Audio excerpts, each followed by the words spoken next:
So we are welcome to this training organized by Client Aspire Limited on mastering the art of discourse and framework analysis with DeepSeek and ChatGPT.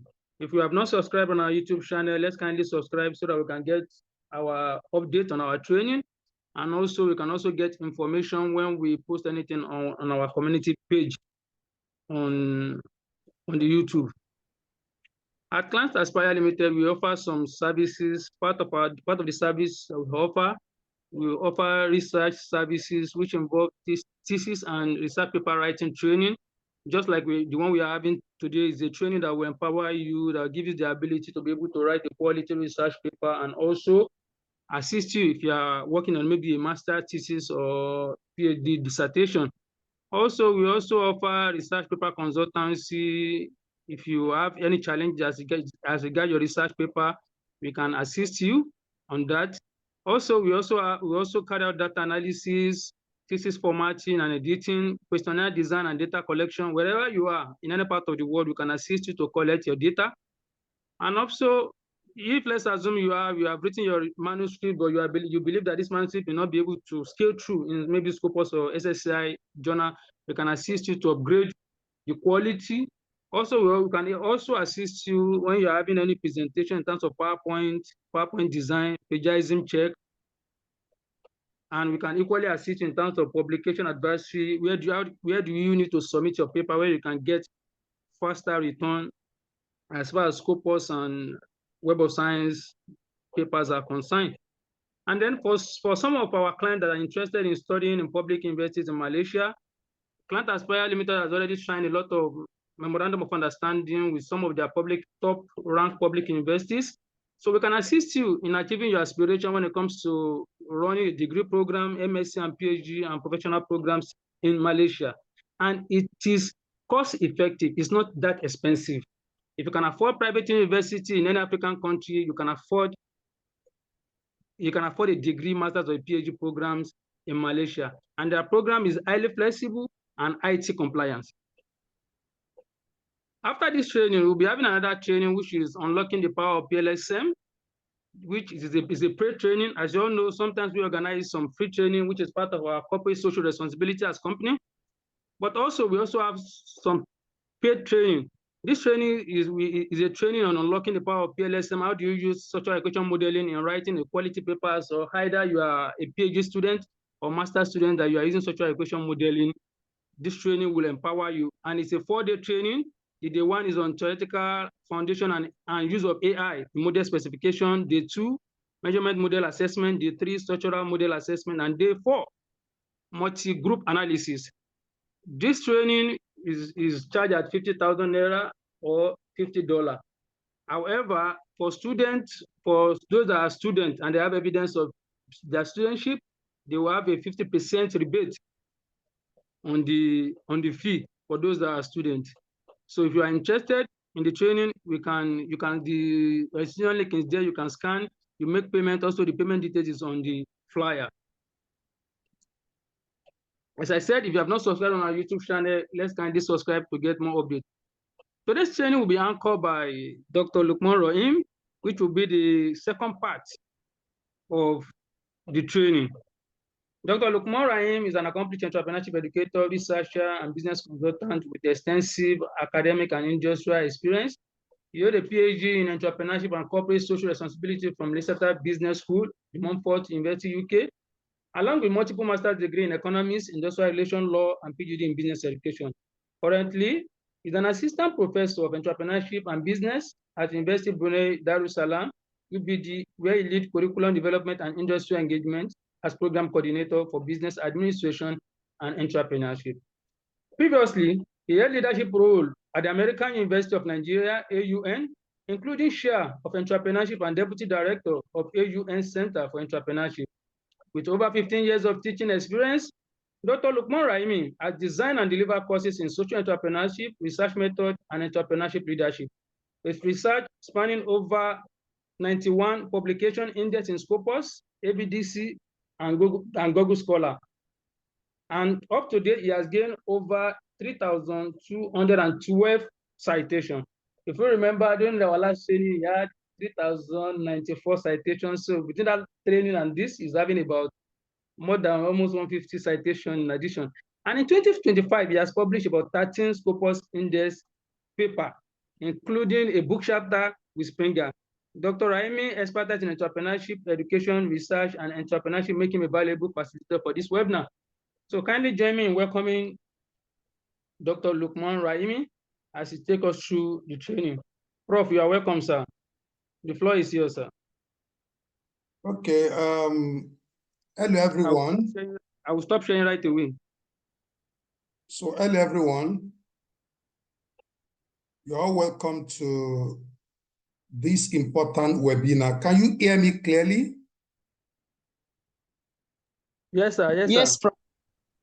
Okay, Yes, sir. okay. So let me share my screen so that you'll be able to see my slide clearly. So as widely advertised on the social media platform, today we shall be discussing the topic, Master the Arts of Discourse and Framework Analysis with DeepSeek and ChatGPT. So that is the topic. And as an educator, I always like to set clearly my objectives. So my objectives for this particular webinar are basically two. The first one is to discuss discourse and framework analysis in qualitative research. So that will be theoretical. Then the second aspect, explain how to leverage DeepSeek and ChatGPT for analyzing qualitative data using discourse and framework analysis. So,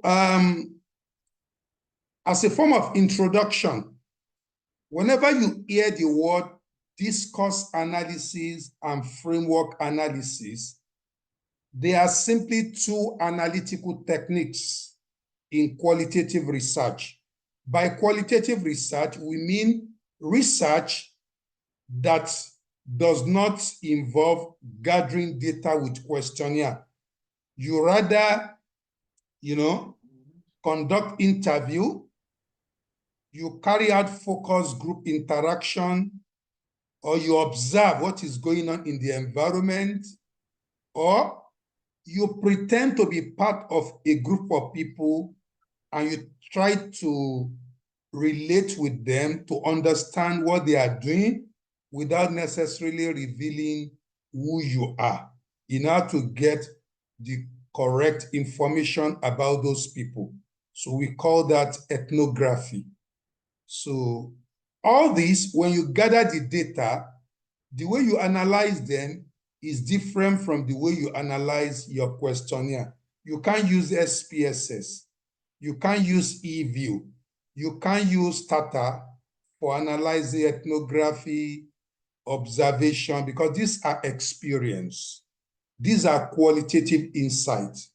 So, and both analytical tools are used by people who focus on qualitative research.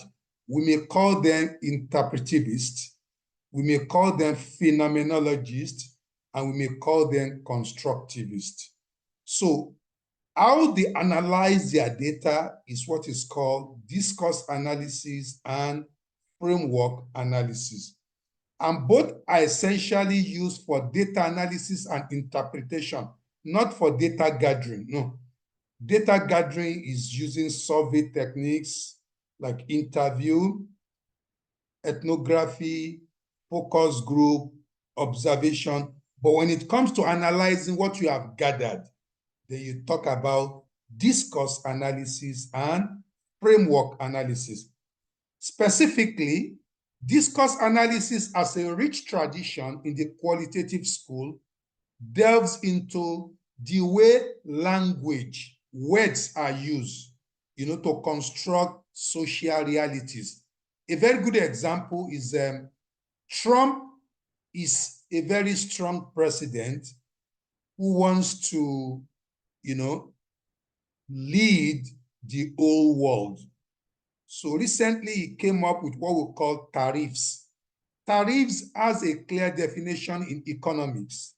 But if you look at the tariffs of Trump, it has both economic, political undertone. So it's not really the tariff in the strict economic sense, but a political weapon and a trade war. So the way the word tariff is used by Trump is not the traditional way. So we are looking at how language is used to construct social reality.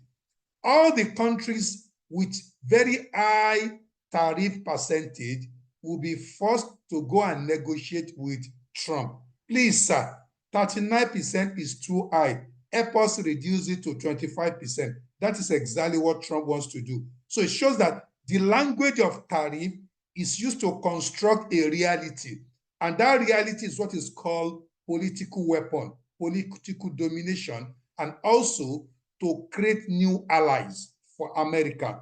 Those who are just milking America, like European Union, so America wants to dump them. America wants new allies who are going to say, Kabiesi, good morning, sir. So that's exactly what the tariff is all about. So in research, we don't depend on the dictionary meaning of a word. We look deeper to understand the language and what reality that particular language is trying to communicate.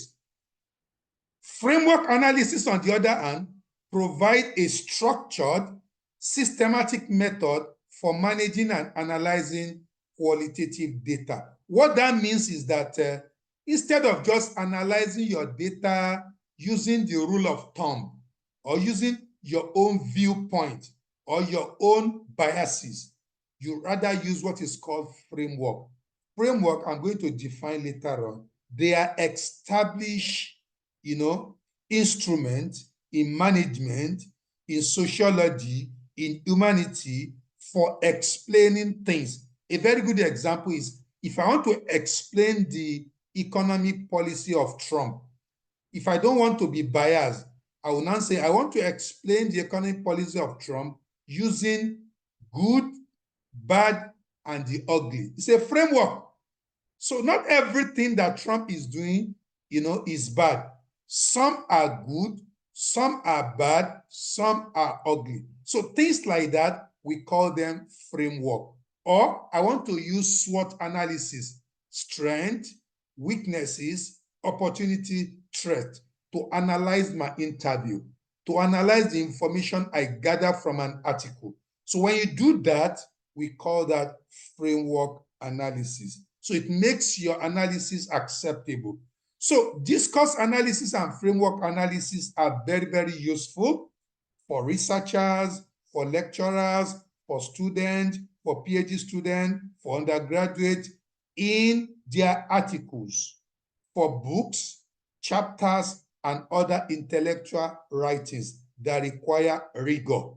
Most of us, we normally have our articles rejected, especially if we don't use what we can call quantitative data.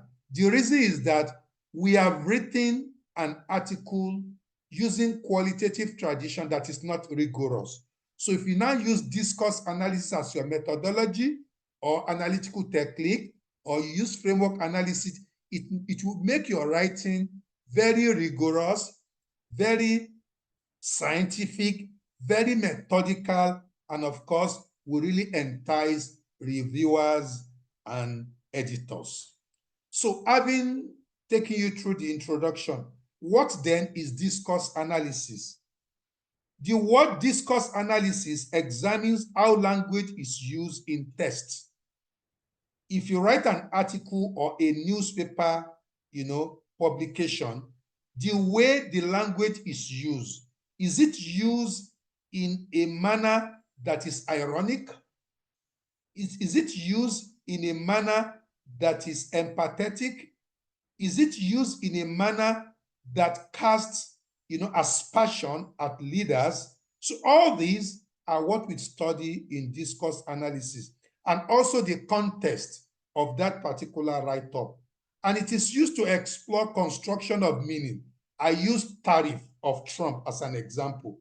That is not just an economic policy, it's a trade war, it's a political weapon, it's a weapon of subjugation, it's a weapon of creating new allies, friendly nations, nations that can bring gold, diamond to the table. Those are the nations that Trump wants to deal with, not nations that are liabilities, nations that are relying on aid.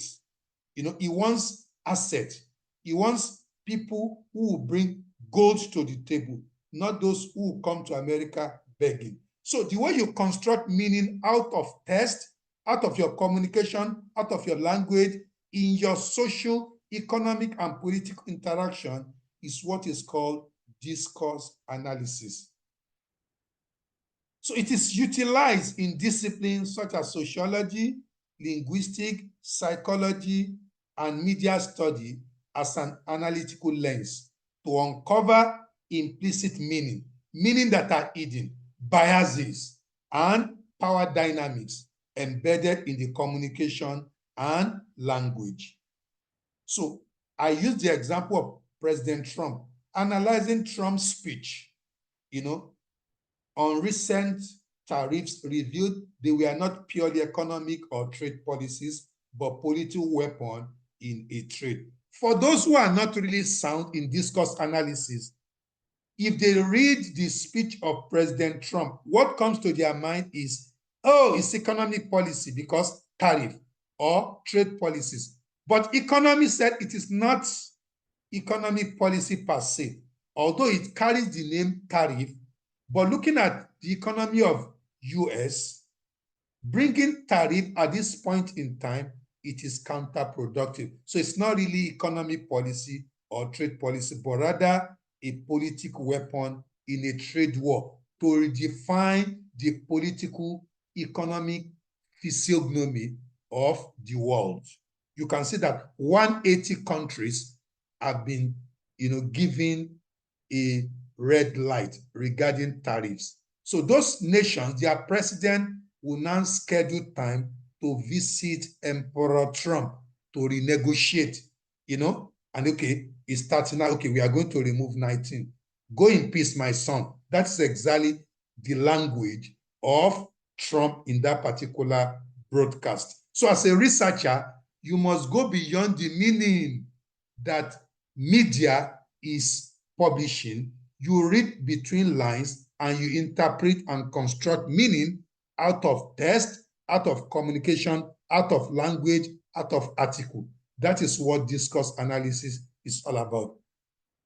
And there are 4 types, but we are not going to all the 4 types.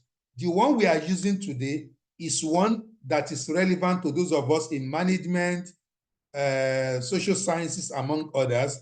But for those who are in strict humanity, they can use narrative analysis, they can use rhetorical analysis, they can use conversation analysis. But the one that is very, very relevant and popular for those in social sciences and also in management is what is called the critical discourse analysis. And I have used that extensively to publish in Q1, Q2 journals. And it's very, very rigorous and very interesting. You can check my profile in Google Scholar. So what is critical discourse? It is simply an analytical tool that you use in analyzing your data for the purpose of establishing relationship between language and power, exploring how discourse reflects, maintain, or challenges what we can call this thing is blocking my... Exploring how discourse reflects, maintain, or challenges social inequalities. CDA analyzes text, that is your transcript from interview, the information from your article, the information from your literature review to uncover underlying ideology. I just explained tariff. So beyond the tariff that we have read in economics, you need to understand the ideologies behind President Trump's speech. the political dynamics underlying that particular thing. So all this will help you contribute to social critique and change. So you are going to look beyond the periphery. You are going to look deep. It's just like saying, I want information.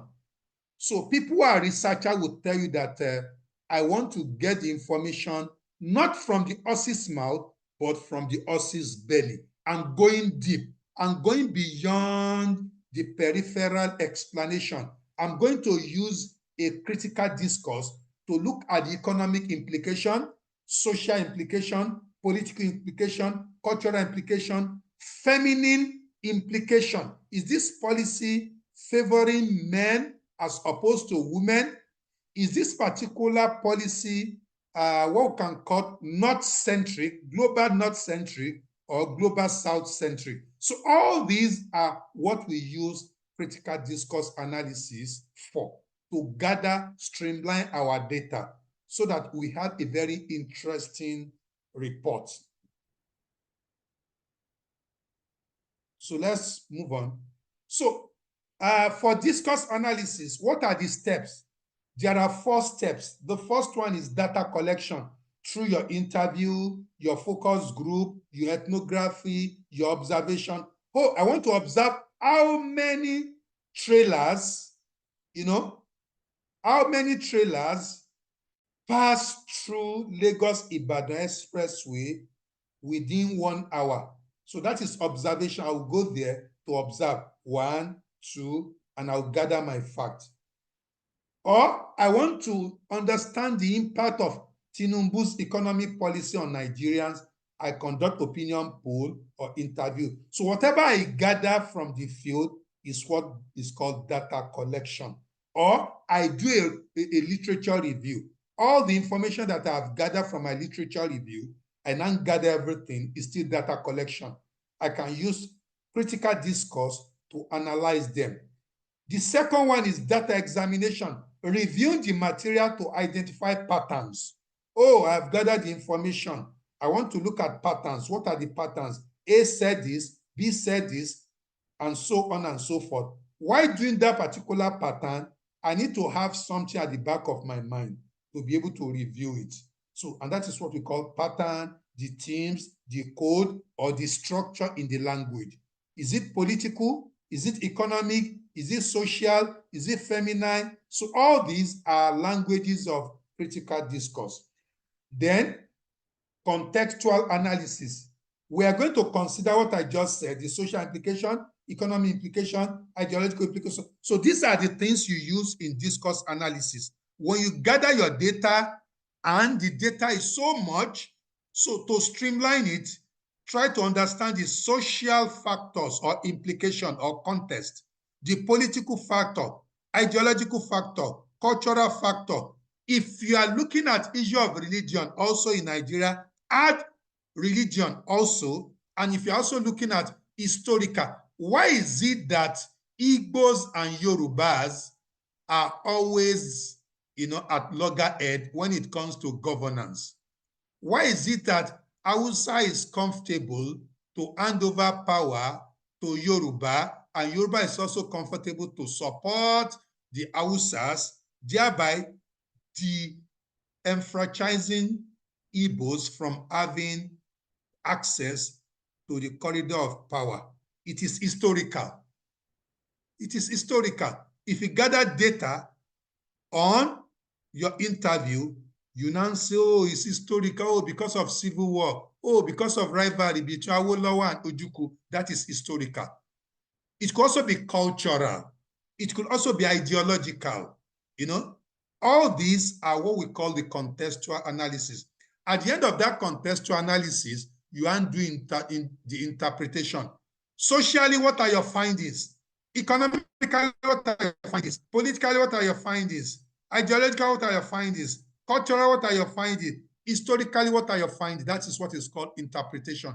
If you analyze your data using this particular approach, it's going to be rigorous, methodical, interesting, scientific, and of course, acceptable to both reviewers and editor. So this is what is called discourse analysis. So let's go to the second one, framework. When you say framework analysis also in the qualitative research is a systematic approach particularly suited for studies with specific questions, a limited time frame, and a predefined issues. For instance, I want to evaluate the success of Tinubu. You can see specific, the success of Tinubu from 2023 to date. We want to examine the performance. But how do we now examine that particular performance? We need a limited time frame, 2023 to 2025. By 2027, he will be leaving. So we want to look at 2 years of performance. Predefined issue. The issue is his performance.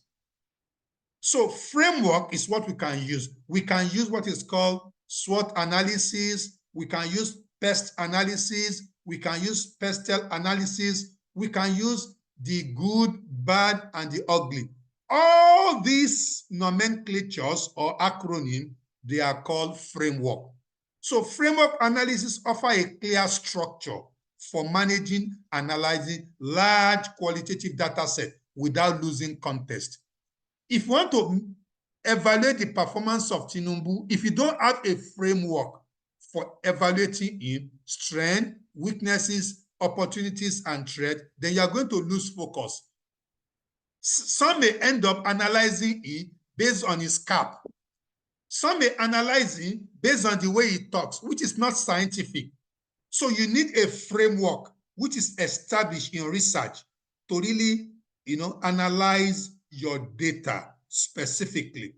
So framework analysis as a structured approach ensures transparency and rigor, making it particularly effective in applied research settings. So if somebody wants to ask, how did you analyze the performance of Tinubu? I use SWOT analysis.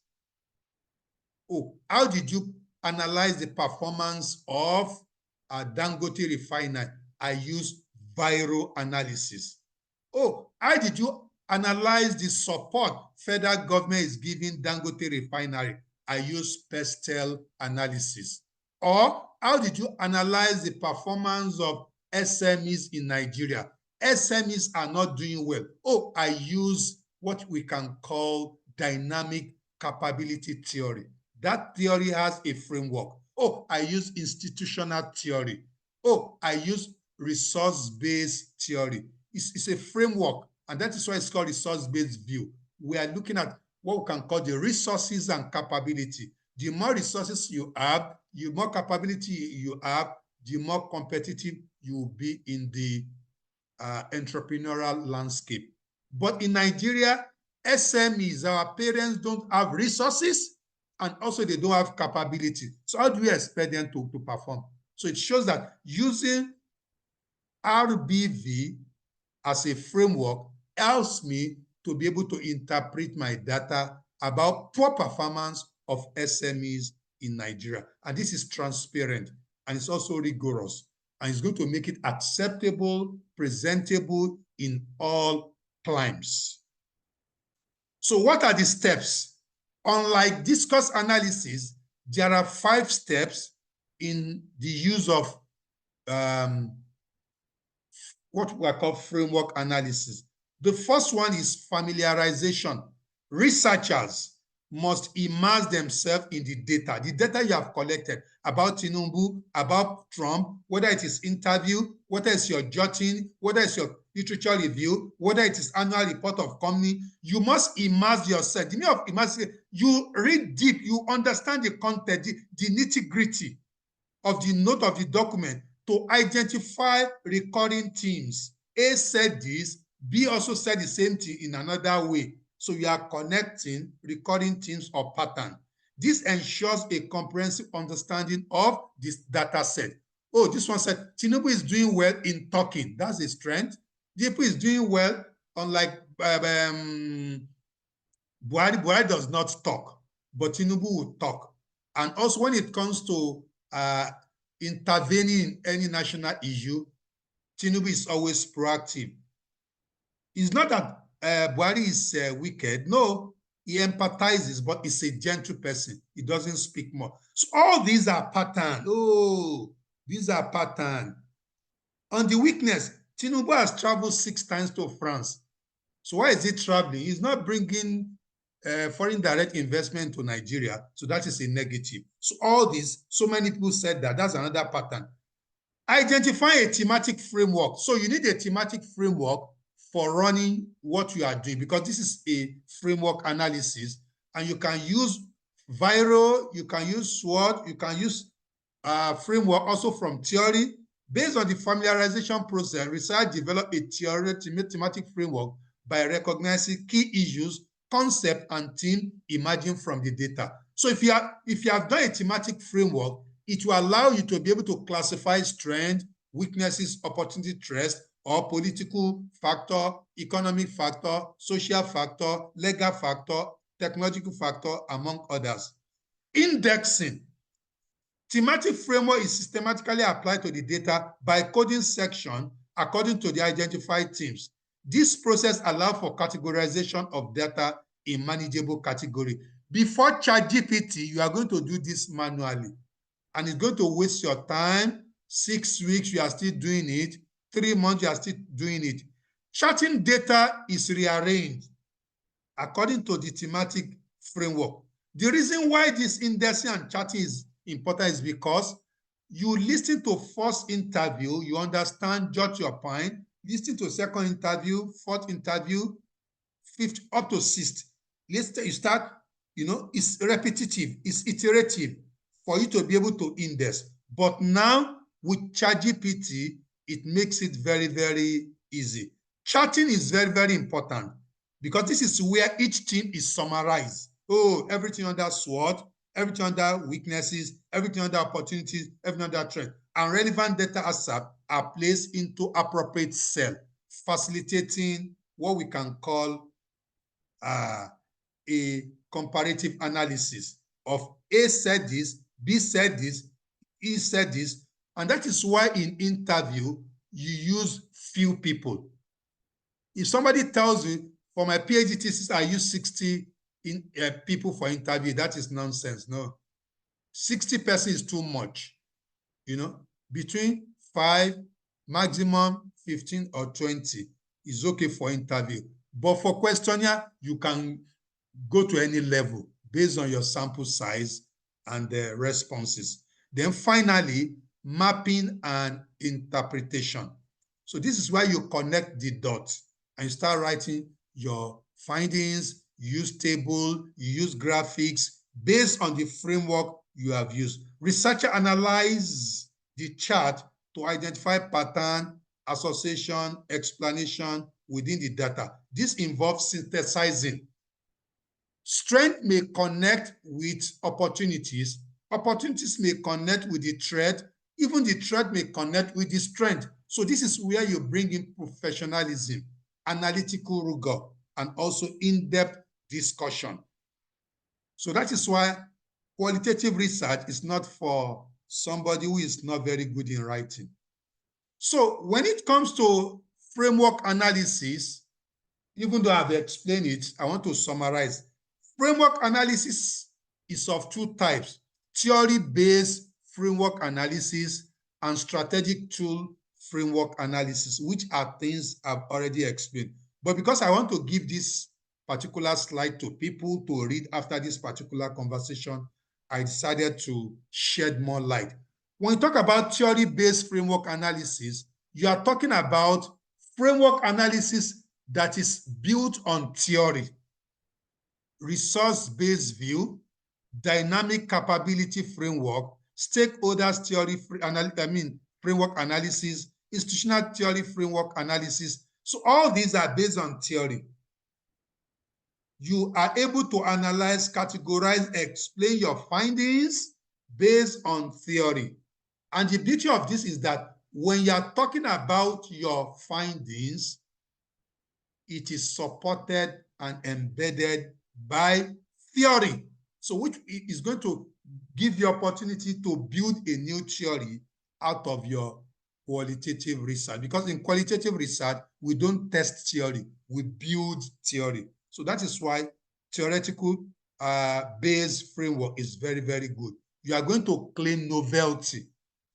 Where you don't want to use theory, you use established strategic tools that is used in management, used in strategic management, entrepreneurship, things like SWOT framework, PESTEL framework, or in art, humanity, and politics, things like good, bad, and ugly. I've used the good, bad, and ugly for so many public lectures with ICANN, different professional body in Nigeria, to examine the performance of Nigeria since independence, so that it helps you to really embark on systematic review. So what is SWOT analysis? We all know that. I don't want to waste much time. You are analyzing your interview findings or data, your ethnographic data, your literature review data based on SWOT analysis. You classify those that are strengths somewhere, those that are weaknesses somewhere, those that are opportunities somewhere, those that are threats somewhere, and you explain and you connect them. From the strength will impact on weaknesses. Those are areas you have to really improve on. Opportunities are benefit out there waiting for you to harness them. You can create policy analysis from that. And threats are also disadvantages out there that can actually destroy your business. You must find a way of mitigating them. So that's the beauty of using strategic tool framework. PESTEL too is looking at your data and analyzing them based on political environment, based on economic environment, based on sociocultural environment, technological environment, ecological, environmental environment, and legal environment. For instance, what is the impact of AI in higher institution? It has implication which could be analyzed using the political environment. Is the political environment pro-AI in Nigeria? Is the economic environment pro-AI? If the political environment is yes, economy may not be no, because there is no electricity. Data is very expensive. Telecommunication is very expensive. So people cannot really use AI optimally the way they want to use it. Sociocultural, there is still barrier. Those in the rural areas, they are cut off. Our parents, they don't have access to it. In fact, some people are educated. They said AI is devilish. I watched a particular woman, she's a pastor. She said AI is a fallen angel. That is why it's doing, don't use it, it's a fallen angel. How can you talk to a machine and it will be replying you, it will be writing book for you, that it is satanic? These are socio-cultural issues. Some professors will tell you, why do you have to use it? Yes, you can use it, but use it in a responsible and ethical manner. So don't use it in a way that is going to accumulate what we can call discharge footprint or plagiarism. That is wrong. So all these are technological, sociocultural, and ecological, environmental, and legal environment. It's not legal currently in higher institution. If you use it, you may be dismissed. So all these are what we call strategic tool framework. And lastly, you can also use the good, bad, and the ugly. Because of time, let's go to the practical session. DeepSeek and ChatGPT, they will give you the same result. So I'm going to use DeepSeek. So I'm going to share my screen now. But before then, let me get my article. I think, where did I put?